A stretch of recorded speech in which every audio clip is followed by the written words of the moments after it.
mango picking dito sa aming mini farm, guys. Nagkita ako ng mamimitas.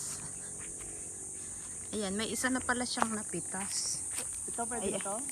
Oo. Yan, pwede yan. Pwede yan. Ay, ako ay bagong ligo. Ay, di ako ay makikisali. Makikisali. Hi! Ang aking asawa ang mamimitas ng mangga. Yan ngayon ang kanyang pinagkakaabalahan. Huli. Huli na ang isa. Padalawa na pala. Ay, oh, sa ganda. Talagang quality. Oh. Quality. Wow.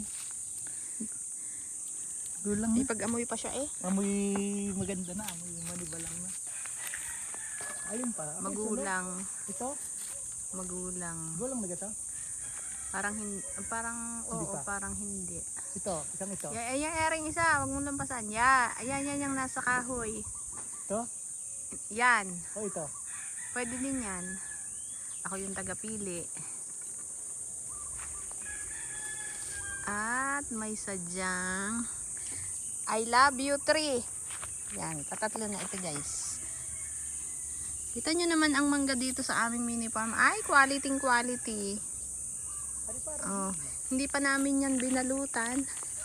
At yan ay ano nga yun, yung sa panahon Without chemical? without kung ano-anong fertilizers, may chemicals. Yan ay organic lang.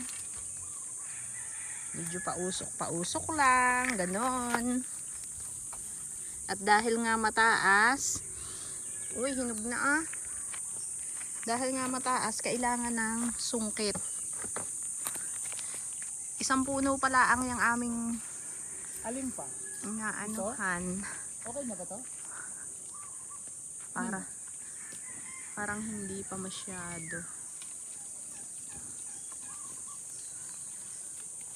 Walang 1 kilo.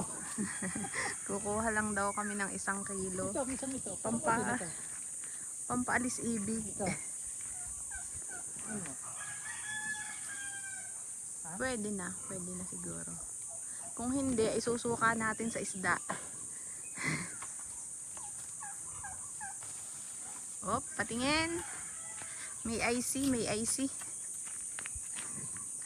Ito yung mga naunang bunga. Dukot. Oo. Pwede na. Pwede. Ang bango. Amoy, maganda nga amoy niya, no? Hmm? In fairness. Amoy manibalang talaga. Mango picking muna ang aming kaganapan. Dito sa kabilang side, madami pa, guys. Order na kayo. Thank you sa subscribe. God bless.